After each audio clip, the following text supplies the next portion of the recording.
Hello everyone, very good morning.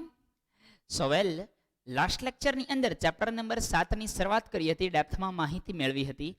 આજના લેક્ચરની અંદર ત્યાંથી આપણે આગળ જઈએ. મૂળ પ્રોબ્લેમ હતો એ સમયે વર્ગીકરણનો. તો વર્ગીકરણ કરવા સૌથી પહેલા એરિસ્ટોટલ આવેલા હતા, બટ એરિસ્ટોટલ કોઈ સંજોગો અનુસાર ફેલ ગયા.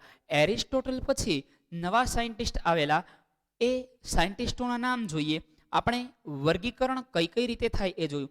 આદિકોષ, સુકોષ, એકકોષ કે બહુકોષ. બહુકોષ છે તો એ સ્વયંપોષી છે કે પરપોષી છે, જે પણ છે શું એની અંદર પેશી અંગ અને અંગતંત્ર વિકસેલા છે કે કેમ. તો આ જે રીતે વિકાસ પામે છે એ રીતે ધીરે ધીરે વર્ગીકરણ કરવાનું ચાલુ થાય છે. તો હવે આગળ સાયન્ટિસ્ટોના નામ જોતા પહેલા એક ખૂબ જ મહત્વનો મુદ્દો, જેના લીધે આટલા બધા સજીવો આજે આપણને જોવા મળે છે, આટલી બધી બહુ મોટી વેરાયટીની અંદર દુનિયાની અંદર સજીવો વસે છે, એ વેરાયટીનું નામ છે ઇવોલ્યુશન. એ વેરાયટી જેના કારણે ઉદ્ભવી એનું એક જ શબ્દમાં કહીએ તો એને ઇવોલ્યુશન તરીકે ઓળખવામાં આવે છે. ઇવોલ્યુશન એટલે કે ઉદ્વિકાસ. ઇવોલ્યુશન એટલે ઉદ્વિકાસ. તો ચલો ઉદ્વિકાસને સમજી અને મેઇન કન્ટેન્ટ ઉપર પછી સીધા વયા જઈએ. તો સમજીએ ઉદ્વિકાસ.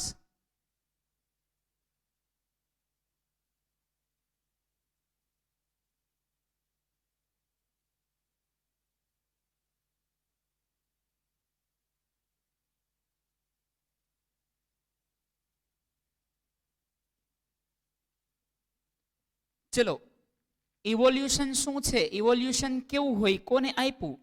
તો કે સજીવોની જે પેઢી આગળ આગળ વધતી જાય છે, એ પેઢીના વધારા સાથે અથવા તો પેઢી દર પેઢી જે સંતતિ નિર્માણ પામે છે, પેઢી દર પેઢી જે સંતાનો નિર્માણ પામે છે, એ સંતાનોની અંદર કંઈક ચોક્કસપણે ભિન્નતા જોવા મળે છે.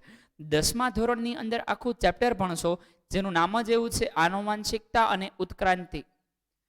ચેપ્ટર નંબર 9 આનુવાંશિકતા અને ઉત્ક્રાંતિ. આનુવાંશિકતા એટલે શું? તો કે ભૂતપૂર્વ પેઢીમાંથી જે નવી પેઢી નિર્માણ પામે છે એમાં જે સમાન ગુણધર્મ આવે એ આનુવાંશિકતા. પિતાના અથવા માતાના ગુણધર્મ બાળકમાં આવે એ આનુવાંશિકતા. પણ કંઈક જુદાપણું પણ જોવા મળે છે, એ જુદાપણાને ડિયર ફ્રેન્ડ્સ ઉત્ક્રાંતિ તરીકે ઓળખવામાં આવે છે. શેના તરીકે ઓળખાય છે? ઉત્ક્રાંતિ તરીકે. Let's see about evolution, let's see about ઉદ્વિકાસ. તો ચલો સમજીએ ઉદ્વિકાસ વિશે. આપણે આજે ડીપમાં જઈએ. તો ઉદ્વિકાસની વ્યાખ્યા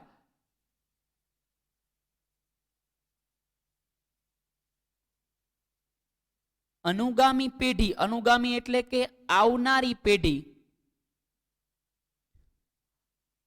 અથવા તો નવી પેઢીમાં પુરોગામી પેઢી કરતા. પુરોગામી એટલે કે જૂની પેઢી, જે જૂની પેઢીમાંથી નવી પેઢી જન્મે છે, તો આગળની પેઢી છે એને અનુગામી કહેવાય. પુરોગામી એટલે કે જૂની પેઢી. અનુગામી પેઢીમાં પુરોગામી પેઢી કરતા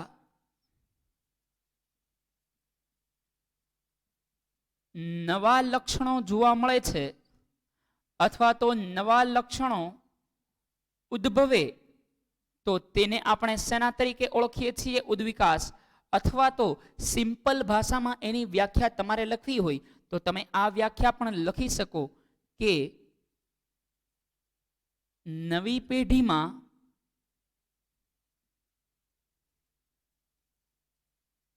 જૂની પેઢી કરતા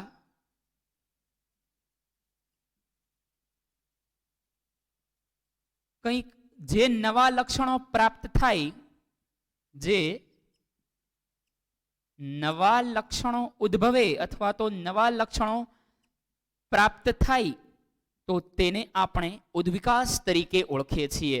એઝ લાઈક ઓન એક્ઝામ્પલ સ્વરૂપે ડિયર ફ્રેન્ડ્સ આપણે જોઈએ. કોઈ એક પ્રાણી છે, એ પ્રાણી તમે કદાચ નામ સાંભળ્યું હોય તો ગરમીમાં અને ઠંડીમાં એક રીંછ છે એ જંગલમાં રહેતું હોય, બીજું રીંછ છે એ બર્ફીલા વિસ્તારમાં રહેતું હોય. જે રીંછ જંગલમાં રહે છે એ વાઇલ્ડ બિયર છે, બિયર એટલે ઈ બિયર નહીં, રીછને બિયર કહેવાય. જે બિયર જંગલમાં રહે છે એ વાઇલ્ડ બિયર છે. વાઇલ્ડ એટલે કે જંગલી રીછ. અને જે બર્ફીલા ક્ષેત્રમાં રહે છે એ વ્હાઇટ બિયર છે. બંનેના પૂર્વજો જોવા જઈએ તો બંનેના પૂર્વજો એક જ હતા. એટલે કે ઘણા બધા વર્ષો પહેલા વયા જઈએ તો બંને રીછના ઈ કદાચ 100, 200 કે 500 પેઢી પહેલા ઈ એક જ પૂર્વજ હતા. એક જ પ્રકારનું રીછ હતું. એ રીછ બે જુદી જુદી જગ્યાએ ડેવલપ કઈ રીતે થયા?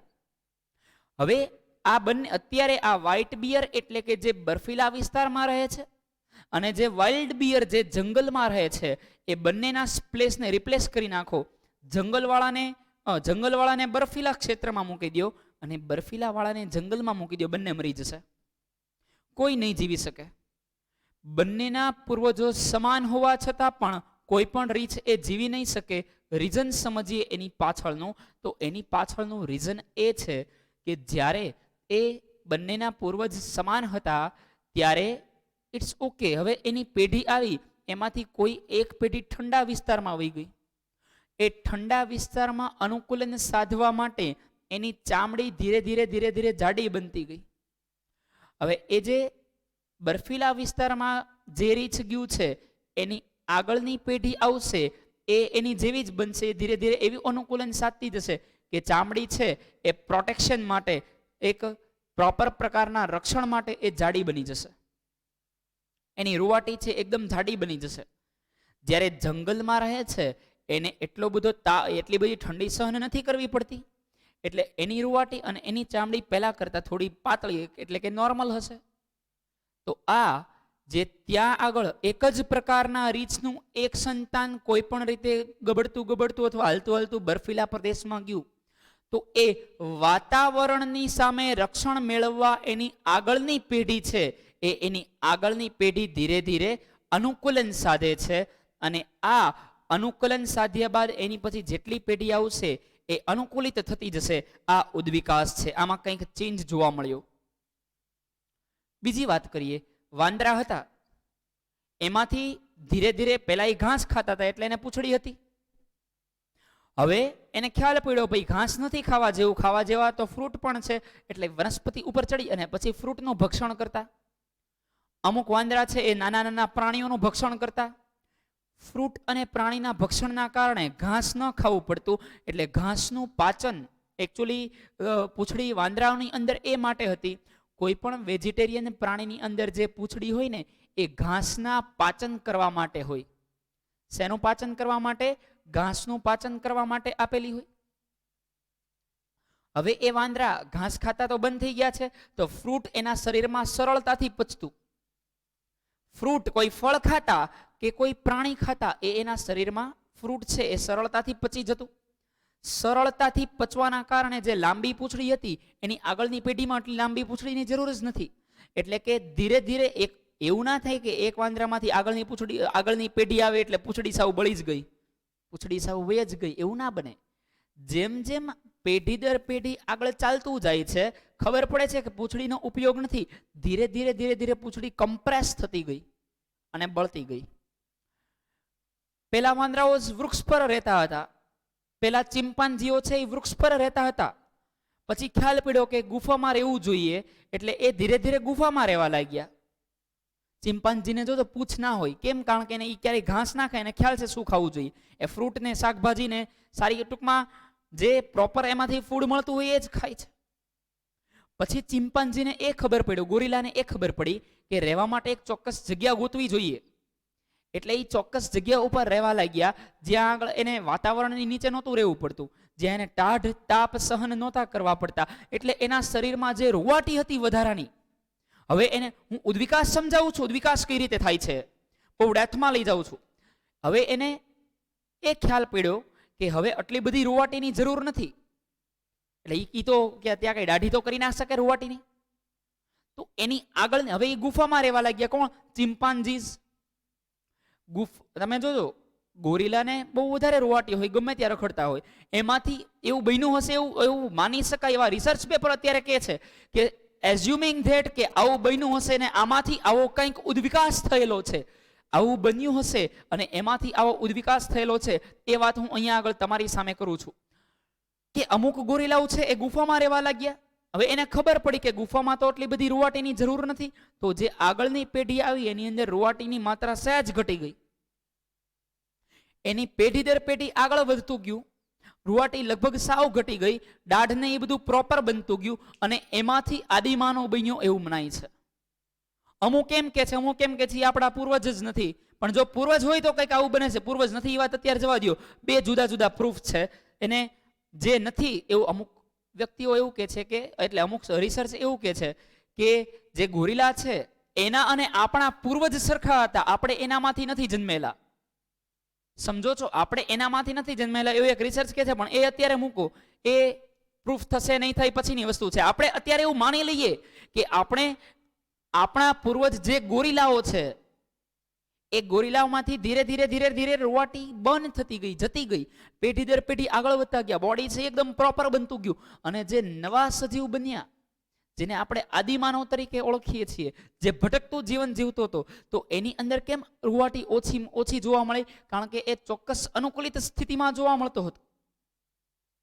પછી એ આદિમાનવને લાગ્યું કે ભાઈ આ રીતે હજી ભટકતું જીવન છે એટલે પ્રોપર જીવન જીવા લઈ ગયો, અને ત્યાંથી સીધા અત્યારે અહીંયા આવી જઈએ તો આપણે બધા ચોક્કસ ઘરની અંદર ચોક્કસ કપડા સાથે રહીએ છીએ. પ્રાણી પાસે કોઈ કપડા નથી એટલે એના શરીરને રક્ષણ આપવા માટે રૂવાટીનું લેયર થોડું જાડું જોઈએ, એના શરીર માટે ચામડીનું લેયર થોડું વધારે જોઈએ અને એના શરીરને યુઝ કરવા માટે ઉર્જા પણ વધારે જોઈએ. આપણે બહુ ઓછી ઉર્જામાં આપણું પોતાનું એક્ઝિસ્ટન્સ ચલાવી શકીએ છીએ પ્રાણીઓની સાપેક્ષે. શા માટે? કારણ કે આપણે ચોક્કસ રીતે બહુ પ્રોપરલી અનુકૂલિત થઈ ગયા છીએ. આ ઉદ્વિકાસ છે, સમજ્યા? જેમ જેમ જરૂરિયાત પડતી જાય એમ એમ આપણું શરીર એ ઢાંચામાં ઢળતું જાય છે, તો એ ઉદ્વિકાસ છે.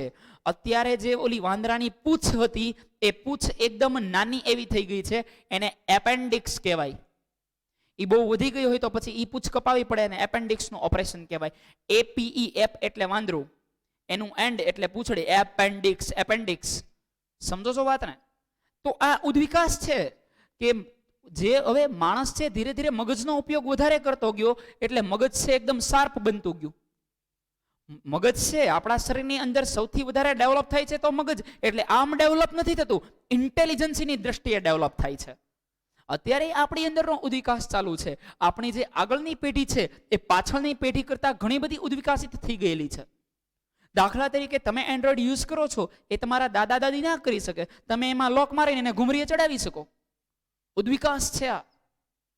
હવે સમજો છો ઉદ્વિકાસ એટલે શું? તો આ ઉદ્વિકાસની વ્યાખ્યા આપનાર સાયન્ટિસ્ટ જેનું નામ હતું ચાર્લ્સ ડાર્વિન.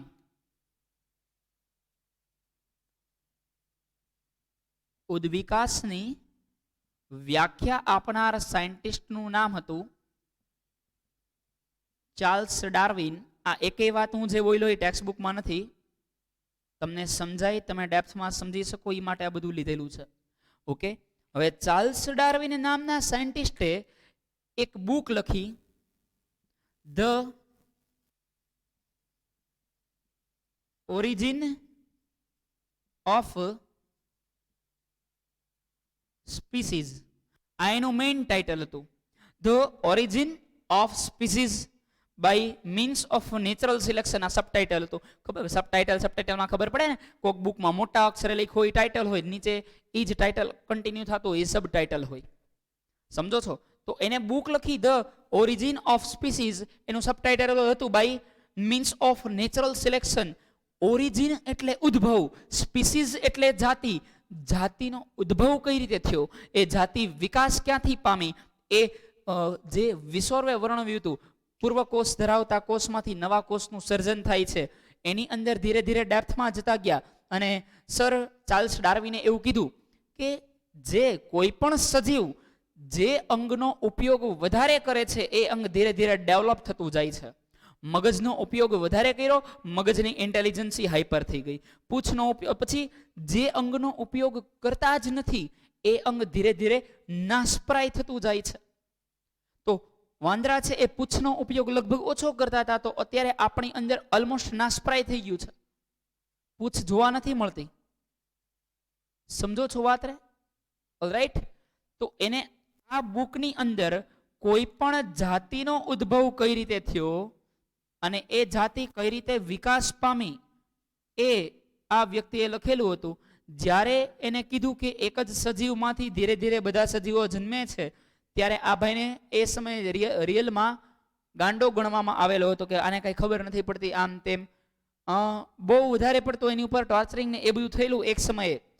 બટ એ ગયા પછી ખબર પડી કે નહીં, એની થિયરી જે હતી એ સાચી હતી. પછી એની વેલ્યુ સમજાણી અને અત્યારે આપણે એમને યાદ કરીએ છીએ, પણ જ્યારે એ જીવતા હતા ત્યારે બહુ ટોર્ચરિંગ થયેલું છે. તો ધ ઓરિજિન ઓફ સ્પીસીસની અંદર ઉદ્વિકાસની બહુ પ્રોપર વ્યાખ્યાઓ લખેલી છે. જાતિનો ઉદ્ભવ કઈ રીતે થાય છે, એ જાતિ કઈ રીતે આગળ વધે છે, કેવી કેવી રીતે એ નિર્માણ પામે છે, એ દરેક વસ્તુ આ બુકની અંદર સર ચાર્લ્સ ડાર્વિને લખેલી છે. ઓલરાઈટ, તો આ ઉદ્વિકાસ છે. હું હજી કહું છું આમાંથી કોઈ મોટા પ્રશ્ન નહીં, બટ આ સમજવું બહુ જરૂરી છે. ચેપ્ટરનો હજી મેઇન કન્ટેન્ટ શરૂ જ નથી થયો. બસ મેઇન કન્ટેન્ટ સમજવું હોય તો આ સમજવું હદ વગરનું ઉપયોગી છે, તો જ તમને મેઇન કન્ટેન્ટમાં રસ પડશે. ઓલરાઈટ, ચલો, તો આ હતો ઉદ્વિકાસ. ઉદ્વિકાસ પછીના ટોપિક પર જઈએ. તો ઉદ્વિકાસનું રીઝન શું છે? ઉદ્વિકાસનું મુખ્ય રીઝન છે જૈવ વિવિધતા. જૈવ વિવિધતા, વાતાવરણ બદલાણું. યાદ કરો, એક રીંછ છે એ જંગલમાં રહેતો હતું, પછી એ ગયું બર્ફીલા વિસ્તારમાં. અત્યારે આપણને બે પ્રકારના સાપ જોવા મળે છે, એક જળ સાપ અને એક જમીન પર રહેતા સાપ. બંનેના પૂર્વજ એક જ હતા. બંનેના પૂર્વજ એક જ હતા. હવે એ બંનેના પૂર્વજ એક હતા તો બંનેને એકબીજાની જગ્યા ઉપર રિપ્લેસ કરી દો, બંને મરી જાય. જળ સાપને જમીન ઉપર લઈ આવો, એ પણ મરી જાય. જમીન ઉપરના સાપને જળમાં લઈ જાઓ, એ પણ મરી જાય. રીઝન શું છે? રીઝન શું છે ડિયર ફ્રેન્ડ્સ? તો કે રીઝન માત્ર એ છે કે જે પેલા સાપ હતો એ કોઈ પણ રીતે એક પાણીમાં, એ સાપની આગળની જે બે પેઢી હશે એમાં એક પેઢી ધીરે ધીરે પાણીમાં અનુકૂલિત થઈ, બીજી પેઢી ધીરે ધીરે જમીન પર અનુકૂલિત થઈ. હવે જમીન પર પાછી સાપની વેરાયટીઓ વધતી ગઈ, પાણીમાં એ સાપની વેરાયટીઓ વધતી ગઈ. સમજો છો? તો આ રીતે વેરાયટી વધતી ગઈ અને જુદા જુદા સજીવની અંદર રૂપાંતરણ છે એ થતું ગયું છે. તો આ રીતે ડિયર ફ્રેન્ડ્સ રૂપાંતરિત થતું જોવા મળે છે. બાકી આમ જોવા જઈએ તો આપણે જે ગરોળી જોઈએ છીએ, ગરોળી અને મગરમચ્છ, આ બધાના, ગરોળી અને મગરમચ્છ આ બંનેના પૂર્વજ એક જ છે. ગરોળી અને મગરમચ્છ, ચંદનઘો, સાપ, અજગર, આ બધા પ્રાણીઓ છે એ બધા પ્રાણીઓ પેટ ઘસડીને ચાલતા સરીસૃપ પ્રાણીઓ છે. ઇમેજિન તો કરો યાર, આ બધા એક જ સજીવમાંથી જન્મેલા છે કોઈ પણ રીતના આધારે. એના લાખો વર્ષો પહેલા વયા જાવ તો પૂર્વજ એક હતા. વિચારી કઈ રીતે શકાય કે એક પૂર્વજમાંથી આટલી જુદી જુદી વેરાયટી? ગરોળી નાની એવી, મગરમચ્છ છે એ બહુ મોટો. હવે આ ચંદન ઘોકાક વચ્ચેના શેપની, એમાંથી પાછો અજગર ને સાપ ને બધા એક પૂર્વજમાંથી, કઈ રીતે વિચારી ના શકાય એ રીતનું ઇવોલ્યુશન, એ રીતનો ઉદ્વિકાસ જોવા મળેલો છે. જસ્ટ ઇમેજિન, વિચારી નથી શકાતો. આ ઇમેજિન કઈ રીતે કરું? ઓલરાઈટ, ચલો, બહુ ઇન્ટરેસ્ટિંગ ચેપ્ટર છે. વધીએ આગળ ત્યાંથી. તો હવે પછી જોઈએ જૈવ વિવિધતા. તો આ ઉદ્વિકાસનું જે કારણ છે, એ ઉદ્વિકાસનું કારણ જૈવ વિવિધતા છે. જૈવ વિવિધતા એટલે શું? તો કે મેં તમને વાત કરી એમ, અત્યારે એવું માનવામાં આવે છે કે ઓલ ઓવર સજીવો, ઓલ ઓવર પ્રજાતિની સંખ્યા એ વિજ્ઞાનના મત મુજબ 1 કરોડ જેટલી છે. એમાંથી હજી આપણે 10% સજીવોને નથી ઓળખી શક્યા. દુનિયાના આપણે જેટલા સજીવોને ઓળખીએ છીએ એમાં બધા આવી ગયા. તમે સ્ટારફિશ કયો, માણસ કયો, વાંદરું કયો, બકરું કયો, કીડી કયો, કાળી કીડી કયો, લાલ કીડી કયો, મકોડો કયો, કરોળિયો કયો, આ બધાને ભેગા કરો. જેટલા સજીવોને અત્યારે વિજ્ઞાન ઓળખે છે એ મેક્સિમમ 10 થી 20% છે. હજી 80% સજીવો એવા છે જેને આપણે ઓળખી જ નથી શક્યા. 80% દુનિયામાં આપણી જ પૃથ્વી પર રહેલા 80% સજીવો એવા છે કે જેની ઉપરનું રિસર્ચ ચાલે છે, આપણે એની સુધી પહોંચી નથી શક્યા. કુલ પ્રજાતિ 1 કરોડ છે, જેમાંથી આપણે જાણી શકતા હોઈએ એવી જાણીતી પ્રજાતિની સંખ્યા, જાણીતી પ્રજાતિની સંખ્યા 10 થી 20 લાખ છે. એટલે આ મેક્સિમમ 20% થી 80% તો હજી ઓળખતા નથી. કેવા હશે, શું હશે, કેવા ચેન્જ હશે, કેવી વેરાયટી હશે, શું ભિન્નતા હશે, શું સામ્યતા હશે, પ્રાણી હશે, વનસ્પતિ હશે, બેક્ટેરિયા હશે, આદિકોષ હશે, સુકોષ હશે, કાંઈ જ ખબર નથી. કાંઈ જ ખબર નથી. જૈવ વિવિધતા છે આ. તો ઉદ્વિકાસનું રીઝન જૈવ વિવિધતા. એટલા બધા આપણા દેશની અંદર, બીજા દેશની અંદર, આ પૃથ્વી ઉપર એટલી બધી વેરાયટી જોવા મળે છે. એ વેરાયટીના કારણે જૈવ વિવિધતાઓ ઉદ્ભવે છે. એ જૈવ વિવિધતા ધરાવતા ક્ષેત્ર ભારત, બ્રાઝિલ, ખાસ કરીને બહુ બધા આફ્રિકન કન્ટ્રી, ઓસ્ટ્રેલિયા,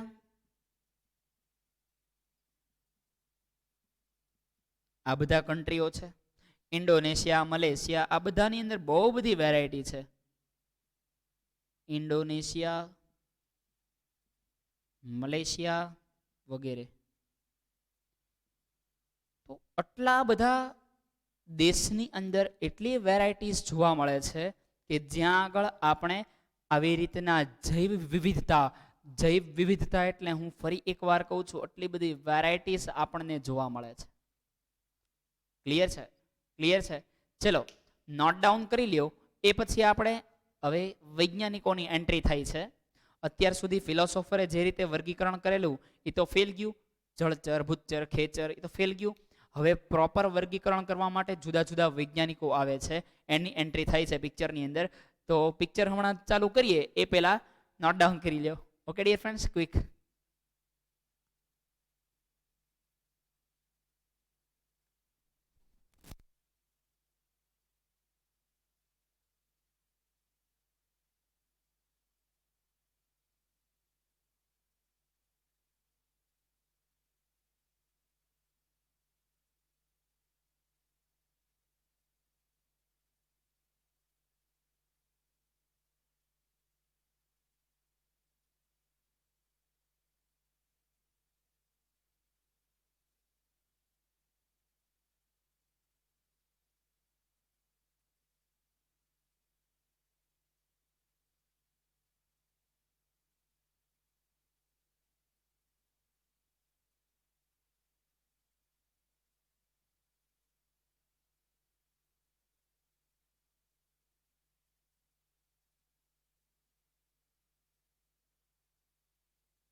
ચલો ડિયર ફ્રેન્ડ્સ, થઈ ગયું છે કમ્પ્લીટ. તો વધીએ આગળ.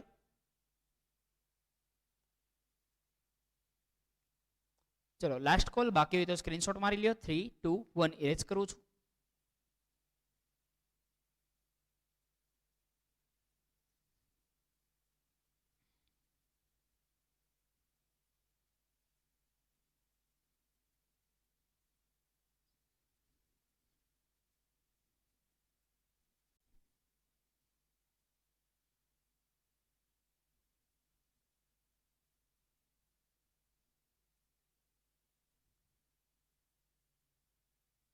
ચલો ડિયર ફ્રેન્ડ્સ, હવે આપણે જોઈએ વર્ગીકરણના સમૂહની પદાનુક્રમિત સંરચના.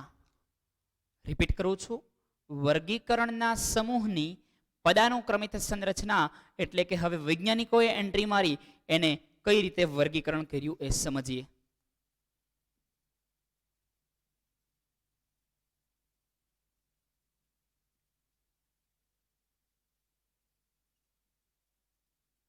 વર્ગીકરણના સમૂહની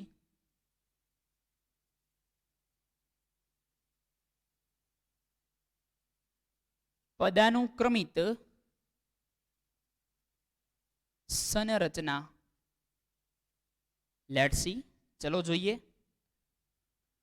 કે કઈ રીતે વર્ગીકરણ છે એ થયેલું છે. તો સૌથી પહેલા તો આ વર્ગીકરણ માટે 3 પ્રકારના સાયન્ટિસ્ટ છે. એટલે 3 પ્રકારના એટલે 3 સાયન્ટિસ્ટો મુખ્ય જવાબદાર છે એવું ગણાય છે. વર્ગીકરણ માટે 3 સાયન્ટિસ્ટો એ મુખ્ય ભાગ ભજવેલો છે. એ 3 સાયન્ટિસ્ટોના નામ છે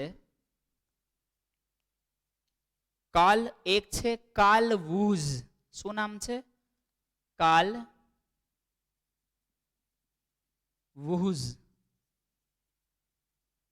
આ સાયન્ટિસ્ટ નંબર 1 જેને વર્ગીકરણની અંદર આપણને પ્રોપર ફાળો આપ્યો. તો સૌથી પહેલા સાયન્ટિસ્ટ કોણ છે આપણી માટે? કાલવુઝ. એ પછી આવે છે અર્ન્સ્ટ હેકલ. અર્ન્સ્ટ હેકલ. અને આ આમ જો તો સૌથી પહેલા આ આવ્યા, શરૂઆત અર્ન્સ્ટ હેકલે કરી, પછી થોડો ફાળો કાલવુઝે આપ્યો, અને સૌથી વધારે ડોમિનન્ટ સાયન્ટિસ્ટ હોય તો એ ડોમિનન્ટ સાયન્ટિસ્ટનું નામ છે Robert H Whittaker. Robert H Whittaker, Sachin તેંડુલકરના મામાનો દીકરો વિટેકર. Just kidding. તો કાલવુઝ, અર્ન્સ્ટ હેકલ અને રોબર્ટ વિટેકર, આ 3 સાયન્ટિસ્ટોએ એન્ટ્રી મારી, જે પૈકી શરૂઆત અર્ન્સ્ટ હેકલે કરી. હવે અર્ન્સ્ટ હેકલે શું શરૂઆત કરી એ આપણી બુકમાં કોઈ માહિતી આપેલી નથી, પણ એને કંઈક ફાળો આપેલો છે એવું ગણવામાં આવે છે. તો આપણે શરૂઆત કરીએ કાલવુઝથી. તો કાલવુઝે 2 બેક્ટેરિયામાં મેં વાત કરી હતી કે કોષનું સૌથી પહેલા કોષ કેન્દ્રના આધારે વર્ગીકરણ થયું. એમાં સૌથી પહેલા કોષ કેન્દ્ર ન ધરાવતા સજીવોને આદિકોષ કેન્દ્રીકોષ તરીકે ઓળખવામાં આવતા.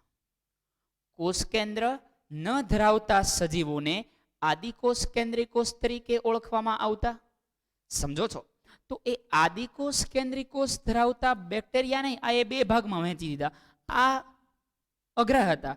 બેક્ટેરિયાને વિભાજન કર્યા. એને બેક્ટેરિયાને 2 ભાગમાં વહેંચ્યા, જેનું નામ હતું આર્કીબેક્ટેરિયા અને યુબેક્ટેરિયા. કેવા કેવા? આર્કીબેક્ટેરિયા અને બીજા છે યુબેક્ટેરિયા. આર્કીબેક્ટેરિયા એટલે આ બહુ જૂના સમયના બેક્ટેરિયા, આ નવા ઉદ્ભવેલા બેક્ટેરિયા હતા. આર્કીબેક્ટેરિયા એટલે એ બહુ જૂના સમયના બેક્ટેરિયા હતા, અને યુબેક્ટેરિયા એટલે એ નવા જન્મેલા બેક્ટેરિયા, એટલે કે એના શરીરની રચના જૂના કરતા થોડી અલગ હતી. એને યુબેક્ટેરિયા તરીકે ઓળખવામાં આવે છે. ઓકે, ચલો. રોબર્ટ એચ વિટેકરે સૌથી મોટું કામ કર્યું. એને આપ્યું 5 સૃષ્ટિ વર્ગીકરણ.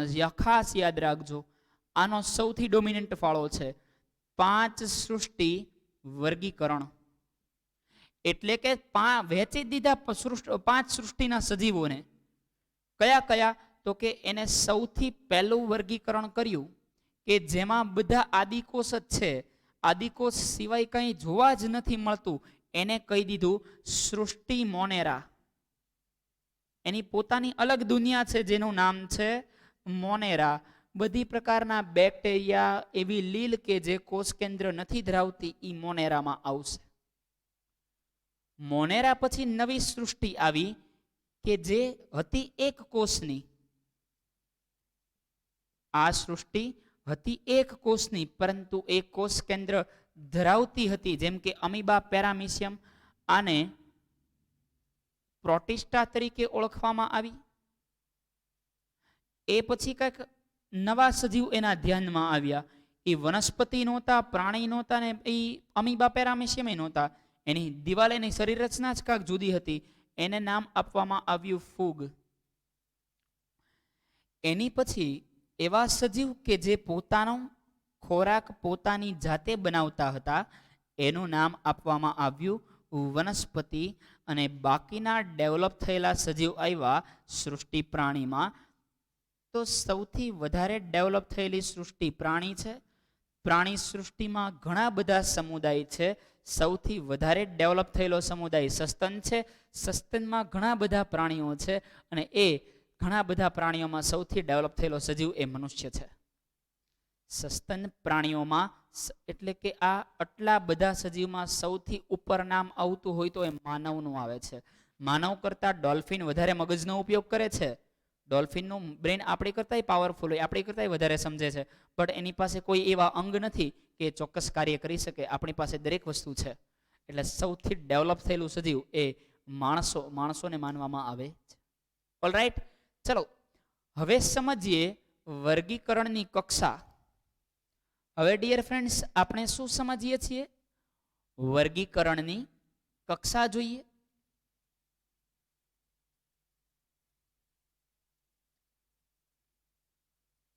ધ્યાનથી સમજજો એકાને. વર્ગીકરણની કક્ષા. તો સૌથી પહેલા જોવા જઈએ ને તો કક્ષાની અંદર સૌથી પહેલા આવશે સૃષ્ટિ. દાખલા તરીકે એટલે કે મારે પ્રાણી શું, મારે આ તો વર્ગીકરણ થઈ ગયું 5 સૃષ્ટિમાં, પરંતુ શું હવે આની અંદર જઈએ. જો સમજો ફરી એકવાર, દુનિયામાં આટલા બધા સજીવો છે, એને ગ્રુપને અલગ કરી નાખ્યા કે ભાઈ આ બેક્ટેરિયા, આ વનસ્પતિ, આ પ્રાણી. પણ શું પ્રાણી હરખા જ છે કે અલગ અલગ છે? ઓબ્વિયસલી બધા પ્રાણી અલગ અલગ છે. ઓબ્વિયસલી દરેક પ્રાણી કેવા છે? અલગ અલગ છે. તો હવે પ્રાણી સૃષ્ટિને જોઈએ છીએ તો એને કઈ રીતે અલગ કરવા?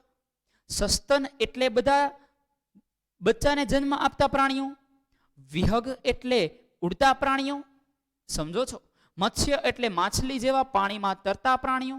આ દરેક પ્રાણીઓ એકબીજાથી અલગ છે. તો એ અલગ પ્રાણીને તારવવા માટે, દરેક સજીવને અલગ કરવા માટે હવે માઇક્રો ક્લાસિફિકેશન થયું, ફરીવાર સૂક્ષ્મ રીતે વર્ગીકરણ થયું. તો સૌથી પહેલા આવશે સૃષ્ટિ. સૌથી પહેલા કોણ આવશે? સૃષ્ટિ. પછી આવશે, જો આપણે પ્રાણી સૃષ્ટિનું વર્ગીકરણ કરતા હોઈએ, કોનું વર્ગીકરણ? પ્રાણી સૃષ્ટિનું વર્ગીકરણ કરતા હોઈએ તો સમુદાય આવશે. સૃષ્ટિ શેમાં વિભાજિત થાય છે? સમુદાયમાં. હમણાં તમને એક્ઝામ્પલ સાથે સમજાવીશ ને પછી બધું સમજાઈ જશે. પરંતુ પ્રાણીની બદલે વનસ્પતિ હોય તો સમુદાયની બદલે શું આવે? વિભાગ આવે. સૃષ્ટિ પછી સમુદાય, સમુદાય પછી આવશે મિત્રો ગોત્ર. ગોત્ર પછી આવશે, અહીંયા વર્ગ રહી ગયો ને, હજી વર્ગ આવશે, વર્ગ, સસ્તનો વર્ગ. વિભાગ પછી આવશે વર્ગ. વર્ગ પછી આવશે ગોત્ર. ગોત્ર પછી આવશે કુળ. આ આપણે ઓલા બધા કુળ ને ઓલા બધા ગોત્ર હોય નહીં, આખા પ્રાણીના કુળ ને ગોત્રની વાત થઈ છે. એટલે આ ઓલી કુંડળીમાં હોય ઈ અને આ એકબીજાથી તદ્દન અલગ છે. ગોત્ર, કુળ, પછી આવશે જાતિ, પ્રજાતિ, અને એની પછી આવશે છેલ્લે જાતિ. સૌથી છેલ્લે શું આવશે ડિયર ફ્રેન્ડ્સ? જાતિ. તો વર્ગીકરણની આટલી કક્ષા છે. ફરીવાર બોલી લઈએ, કઈ કઈ? સૃષ્ટિ, પ્રાણી હોય તો સમુદાય, વનસ્પતિ હોય તો વિભાગ, વર્ગ, ગોત્ર, કુળ, પ્રજાતિ અને જાતિ. તો આટલા ઓલા છે એ આપણે અલગ કરી શકીએ છીએ. ચલો હવે સર કુળ શું છે, ગોત્ર શું છે, આ સમજાતું નથી. ચલો એને બુકમાં આટલું જ આપ્યું છે, હવે એને એક એક એક્ઝામ્પલ સાથે સમજીએ કે શું કહેવા માંગે છે. તમારે ખાલી આટલી કક્ષા જ યાદ રાખવાની છે. આ સૃષ્ટિ છે, આટલી વેરાયટીના સજીવો દુનિયામાં હાજર છે. હજી જેટલા શોધાણા છે એમાંથી નથી શોધાણા, એની ખબર નથી. તો આપણે ઊંધેથી ચાલુ કરીએ. આપણે શરૂ કરીએ જાતિથી. ચલો, જાતિ એટલે માની લ્યો કે માનવની વાત કરીએ છીએ. જાતિ એટલે આપણે વાત કરીએ છીએ કોઈ પણ માણસની. હવે માણસ ક્યાંથી છૂટો પડ્યો છે? કોઈ પણ સજીવ તેની પ્રજાતિમાંથી છૂટો પડેલો હોય. કોઈ પણ સજીવ તેની પ્રજાતિમાંથી છૂટો પડેલો હોય. તેના ઓકે, માણસ અને ગોરીલા, માણસ અને ચિમ્પાન્જી, આ બંનેના સમજો. હજી એકવાર કહું છું, માણસ એ એક જાતિ છે. માનવ એ એક પ્રકારની જાતિ છે, ગોરીલા એ બીજી પ્રકારની જાતિ છે. પરંતુ આ માનવનું અને ગોરીલાના ગ્રુપને ભેગા કરવામાં આવે તો બંને એક જ પૂર્વજનામાંથી આવેલા છે, એટલે એ બંને પ્રજાતિ છે. માણસ એ એક જાતિ છે, ચિમ્પાન્જી એ એક જાતિ છે, પરંતુ બે જાતિ એક સમાન પૂર્વજમાંથી છે, એટલે એને ભેગા કરવામાં આવે તો એક પ્રજાતિ બની ગઈ. ધ્યાનથી ડીપમાં. માણસ એ એક જાતિ છે, ચિમ્પાન્જી એ બીજી જાતિ છે. બંને જાતિને ભેગા કરી શકાય. શા માટે? કારણ કે એ એક જ પૂર્વજમાંથી બનેલી છે. તો એ અહીંયા માત્ર હ્યુમન્સ આવશે. અહીંયા હ્યુમન પ્લસ ગોરિલા એ પ્રજાતિ બની ગઈ. જોજો અહીંયા આગળ બધા સજીવને ભેગી કરીને આખી સૃષ્ટિ ધીરે ધીરે ધીરે બધા સજીવો છે એકબીજા સાથે ભેગા થતા જશે. લેટ્સ સી, બહુ મજા આવે એવું છે. હવે કુળ શું છે? કુળ તો કે ભાઈ શું માણસ અને ગોરિલા એની સિવાય કોઈ વાંદરા છે જ નહીં? વાંદરાની કેટલી બધી જાતિઓ છે. કીડી ખાવ વાંદરા, પછી ઓલા કાળા મોઢા વાળા વાંદરા, અમુક છે કથ્થાઈ મોઢા વાળા વાંદરા. આ બધા શું એક બધાને ભેગા કરી દેવામાં આવે તો હજી આમ પાછળ વ્યા જઈએ તો આ બધા એક જ કુળમાંથી આવેલા છે ને. બધી જુદી જુદી પ્રજાતિઓને ભેગી કરવામાં આવે એટલે કે જ્યારે પ્રજાતિનો સમૂહ બને છે. માણસ ને ગોરિલા એક પૂર્વજના છે, એ રીતે બધી જ પ્રકારના વાંદરાઓને ભેગા કરી દઈએ. Human plus gorilla plus all monkey, તો આપણી માટે આ કુળ બની ગયું. આ પ્રાણીનું શું બની ગયું? એક કુળ બની ગયું. આ એક માણસ, ગોરિલા અને બધા મંકીના કુળને માની લ્યો કે એક્સ કહી દઈએ. માની લ્યો કે એને એક્સ કહી દઈએ. આ જ રીતે પેલી બકરીના ઘણી બધી વેરાયટી છે, એનું એક કુળ હશે. આ જ રીતે ઘેટાઓ જેવા પ્રાણીઓનું પણ એક કુળ હશે. આ જ રીતે હરણ જેવા પ્રાણીઓનું પણ એક કુળ હશે. આ જ રીતે હાથી જેવા પ્રાણીઓનું પણ એક કુળ હશે. આ જ રીતે ગાયનું પણ. કુળને ભેગા કરવામાં આવે તો એ કુળને ભેગા કર્યો ત્યારે શું બને છે? ગોત્ર બને છે. કુળને જ્યારે ભેગા કરવામાં આવે ત્યારે શું બને છે? ગોત્ર બને છે. તમે વિચારો, મેં જેટલા નામ લીધા એ બધા બચ્ચાને જન્મ આપતા પ્રાણીઓ છે, કારણ કે એ આખો વર્ગ એ સસ્તન વર્ગ છે. ફરી એકવાર પહેલેથી જોઈએ. માણસ એક જાતિ, ગોરીલો બીજી જાતિ, પૂર્વજ સરખા એટલે બંનેનું ગ્રુપ પ્રજાતિ બની. બધા આની જેવા વાંદરાઓને ભેગા કરી લ્યો તો એ પ્રજાતિનો સમૂહ કુળ બની જાય. આવા ઘણા બધા કુળ, એક ચિમ્પાન્જીનું, એક બીજા પ્રાણીનું, ત્રીજા પ્રાણીનું, આવા મોટા મોટા ગ્રુપને હજી ભેગા કરો તો એ શું બનાવે છે? ગોત્ર બનાવે છે. આ બધા પ્રાણીઓ જે જીવતા બચ્ચાને જન્મ આપે છે એટલે એનો સમૂહ શું બની ગયો? વર્ગ બની ગયો. આ કયો વર્ગ? આ ગોત્ર છે. એ ગોત્ર એ કયો વર્ગ થયો? સસ્તન વર્ગ. હવે આવા બીજા કયા વર્ગ છે? તો કે એક સસ્તન છે, એટલે કે આખા જીવતા બચ્ચાને જન્મ આપતા બધા પ્રાણીઓ આવી ગયા. જીવતા બચ્ચાને જન્મ આપતા દરેક પ્રાણીઓ આવી ગયા. હવે મત્સ્ય વર્ગ, હવે એવી કે માછલી જેવા છે તો એનો વર્ગ. પેલા સસ્તન વર્ગ આખો ભેગો, પેલા ગોત્રની અંદર બધા સસ્તન વર્ગના પ્રાણીઓ ભેગા થયા, પછી એનો આખો વર્ગ બનાવી દીધો સસ્તન. એ જ રીતે અહીંયાથી બી એક સાપને ઉપાડ્યો, પછી એનું ભેગું કરીને આખો સમુદાય બનાવ્યો સરીસૃપ. કયો? અત્યારે સોરી, બીજો વર્ગ બનાવ્યો કયો? સાપ, અજગર, ગરોળી, કાચિંડો. આ બધા સરીસૃપ વર્ગના પ્રાણીઓ છે. એટલે એ બધાને ભેગા કરી અને બીજો વર્ગ બનાવ્યો જેનું નામ છે સરીસૃપ વર્ગ. પછી એવા પ્રાણીઓ લીધા કે જે જમીન ઉપર રહે છે ને જે પાણીમાં રહે છે, દેડકો, સાલામંડર જેવા, તો એને નામ આપ્યું ઉભયજીવી વર્ગ. પછી હવામાં ઉડતા પક્ષીઓ એટલે કે વિહગ વર્ગ. સમજો છો? આટલા જુદા જુદા વર્ગ લેતા ગયા. માછલી જેવા પ્રાણીઓ, મત્સ્ય વર્ગ. તો આ બધા વર્ગને ભેગા, સમજો, માણસથી શરૂઆત કરી તો પેલા સસ્તનને ભેગો કર્યો, પછી બીજો ભેગો કર્યો, ત્રીજો, ચોથો, પાંચમો વર્ગ ભેગો કરો એટલે એ શું બની ગયો? સમુદાય. વિભાગ નહીં, સમુદાય પ્રાણીઓ છે. એ શું બની ગયો? સમુદાય બની ગયો. શું બની ગયો? સમુદાય. કયો સમુદાય બન્યો? આ કયો સમુદાય બન્યો? ઓબ્વિયસલી આની અંદર બધા પ્રાણીઓ જોવા મળે છે. એટલે આ જે સમુદાય બને છે એ સમુદાય આ પૃષ્ઠવંશી છે. પૃષ્ઠવંશી એટલે શું? તો કે આ દરેક પ્રાણીને કરોડરજ્જુ જોવા મળતી હોય. આ કયો સમુદાય થયો? તો કે એવો સમુદાય જેમાં દરેક પ્રાણીઓને કરોડરજ્જુ જોવા મળે છે. બીજો એવો સમુદાય છે કે જે પ્રાણીઓને કરોડરજ્જુ જોવા મળતી નથી. એટલે કે આ પૃષ્ઠવંશી સમુદાય થયો. હવે નીચેથી ભેગા કરતા કરતા પાછા ઉપર આવો તો બીજો એવો સમુદાય ગોઠવવાનો કે જેમાં પ્રાણી હોય પણ કરોડરજ્જુ ન હોય. એટલે તમે એમ કહેશો શું એવા પ્રાણીઓ દુનિયામાં અસ્તિત્વ ધરાવે છે? યસ, ઓબ્વિયસલી અસ્તિત્વ ધરાવે છે. સમજો છો?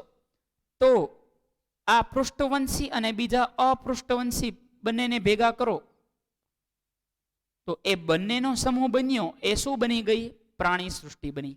આ કઈ સૃષ્ટિ બની ગઈ ડિયર ફ્રેન્ડ્સ? પ્રાણી સૃષ્ટિ. હવે આવી બધી સૃષ્ટિ ભેગી કરતા જાઓ તો એક આખી દુનિયા બને. આ સજીવોનું વર્ગીકરણ છે. આ રીતે સજીવોનું વર્ગીકરણ થાય. તમને નીચેથી ઉપર સુધી એક એક સજીવના એક્ઝામ્પલ સાથે સમજાયું છે. ક્લિયર છે ડિયર ફ્રેન્ડ્સ? ઓલરાઈટ, ચલો લાસ્ટ ટાઈમ એકવાર રિપીટ કરી લઈએ. તો સૌથી પહેલા માણસ અને ગોરીલો એક જાતિ, બંને ભેગા કરો તો એક પ્રજાતિ. ગોરીલા જેવા બધા વાંદરા ભેગા કરો તો એ એક કુળની રચના કરે છે જેમાં મોટાભાગના લક્ષણ સમાન જોવા મળે છે. માણસ, ચિમ્પાન્ઝી, ગોરીલા, વાંદરાનું એક કુળ બનાવ્યું. એની સિવાય બીજા પ્રાણીનું કુળ બનાવ્યું. પ્રાણીઓના કુળ ભેગા કરી તમે વિચારો ધીરે ધીરે પ્રાણીઓ વધતા જાય છે. ગોત્ર બનાવ્યું. હવે ગોત્રને ભેગા કરવામાં આવે. ગોત્રને ભેગા કરો તો એ શું બને છે? એટલે કે આખા બધા પ્રાણીઓ આવી ગયા. પછી બીજો સમુદાય, બીજું ગોત્ર, ત્રીજું ગોત્ર, એ ભેગા કરીને વર્ગની રચના કરે છે. વર્ગને ભેગા કરો તો એ સમુદાયની રચના કરે છે. સમુદાય એટલે કયા સમુદાય? કે અત્યારે જેટલા વર્ગ એવા જોયા કે જે બધા કરોડરજ્જુ ધરાવે છે. એની સામે એક તમે કરોડરજ્જુ ધરાવતા વર્ગને ઓળખો છો કે સસ્તન વર્ગ. તો કે ભાઈ હા, કરોડરજ્જુ છે. પછી હું એ નામ એટલે નથી બોલતો. આમ્ફિયોક્સસ, બાલાનોગ્લાસસ, આ બધા એવા પ્રાણીઓ છે કે જેના બોડીમાં કરોડરજ્જુ જ નથી. આગળ આવશે ભણવા આ ચેપ્ટરની અંદર. તો એ અપૃષ્ઠવંશી આ બંને સમુદાયને ભેગા કરી દો તો કઈ સૃષ્ટિ બનાવી નાખી? પ્રાણી સૃષ્ટિ. પ્રાણી સૃષ્ટિ તૈયાર થઈ ગઈ. પ્રાણી સૃષ્ટિ હાલ તૈયાર થઈ ગઈ. આવી બધી સૃષ્ટિ ભેગી કરો, મોનેરા, પ્રોટિસ્ટા, ફૂગ, વનસ્પતિ અને પ્રાણી, બધી સૃષ્ટિ ભેગી કરો એટલે દુનિયામાં આવતા દરેક સજીવો આવી ગયા. That's all my dear friends. તો આ રીતે વર્ગીકરણ થઈ શકે છે. ક્લિયર? હોપ તમે સારી રીતે સમજ્યા છો, સારી રીતે ક્લિયર થયું હશે. જો ક્લિયર થયું હોય તો લખો કોમેન્ટ બોક્સમાં સર ઓલ ક્લિયર, સમજાઈ ગયું છે બધું. જે ક્વેશ્ચન હોય નીચે કોમેન્ટ બોક્સમાં મૂકી દો, હું આન્સર આપી દઈશ.